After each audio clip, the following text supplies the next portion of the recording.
Esistono svariate ricette di cookies, ma questi saranno davvero quelli definitivi? Oggi capiremo insieme se questi sono quelli che stavamo cercando. Partiamo dalle basi. Pochi ingredienti, ma dovranno essere di qualità. Iniziamo ora dal cuore della ricetta. Mettiamo in una padella a fuoco medio-basso 150 g di burro. Dovremmo ottenere un burro nocciola, stando attenti a non bruciarlo. Rimestiamo continuamente fino ad ottenere questo risultato. Versiamo ora il composto in una boule e aggiungiamo 50 g di burro freddo e iniziamo a girare finché non sarà ben sciolto.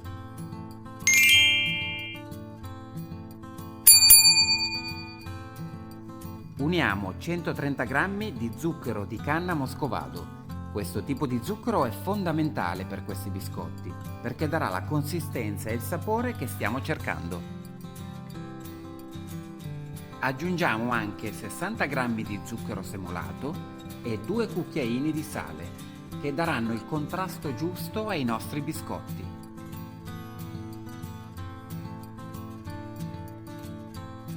Aggiungo al composto una bustina di vanillina, anche se la ricetta prevede 2 cucchiai di estratto di vaniglia. Se ce l'avete in casa sarebbe molto meglio. Con uno sbattitore a bassa velocità iniziamo ad amalgamare il tutto fino ad ottenere una spuma.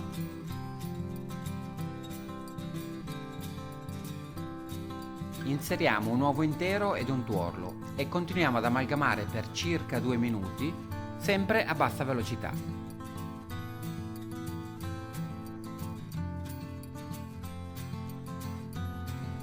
Ottenuta questa crema meravigliosa, andrò a inserire 250 g di farina zero che metterò in 2 volte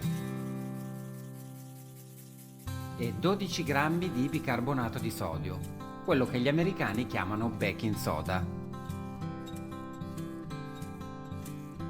Continuiamo ad amalgamare e aggiungiamo anche l'ultima parte di farina.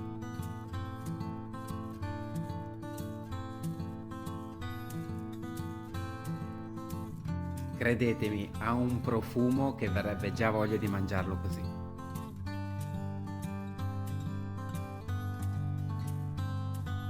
Passiamo ora a quello che sarà l'anima di questi biscotti. Prendiamo una decina di noci sgusciate e con l'aiuto di un frullatore andremo a creare una granella che successivamente faremo tostare in una padella.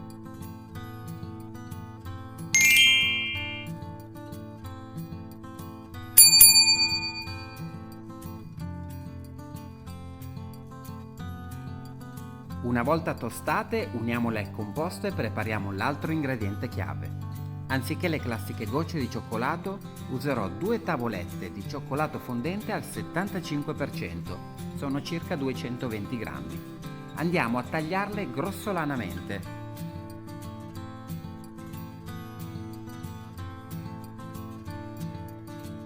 Ora che abbiamo preparato anche l'ultimo ingrediente, non ci rimane altro che inserirlo e amalgamare bene il tutto.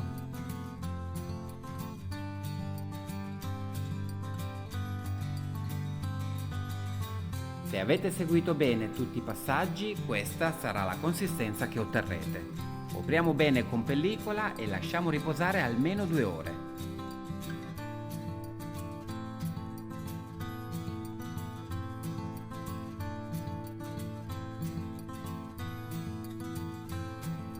Trascorso il tempo di riposo, andiamo a formare con le mani delle palline, grandi più o meno come palline da golf.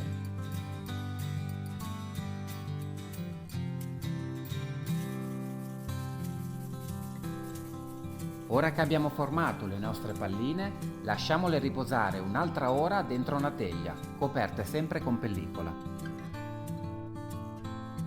Ora è arrivato il momento di infornare. Disponiamole su una teglia ricoperta di carta forno. Non più di 8 palline per teglia perché in cottura si allargheranno. Forno preriscaldato a 180 gradi in modalità statico. La cottura sarà dai 13 ai 15 minuti, dipende tanto anche da forno a forno. Ora che i nostri cookies sono pronti, dovrete avere un paio di accortezze.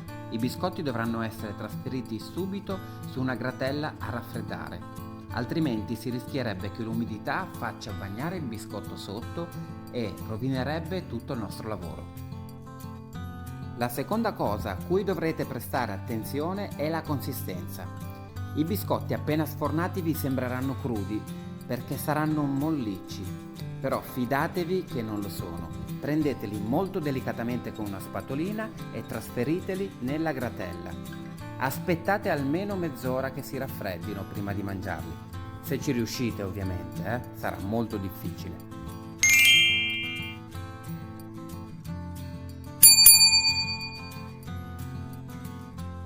Vedrete che la consistenza sarà quella che stavi cercando da tempo. Croccante fuori e morbido dentro.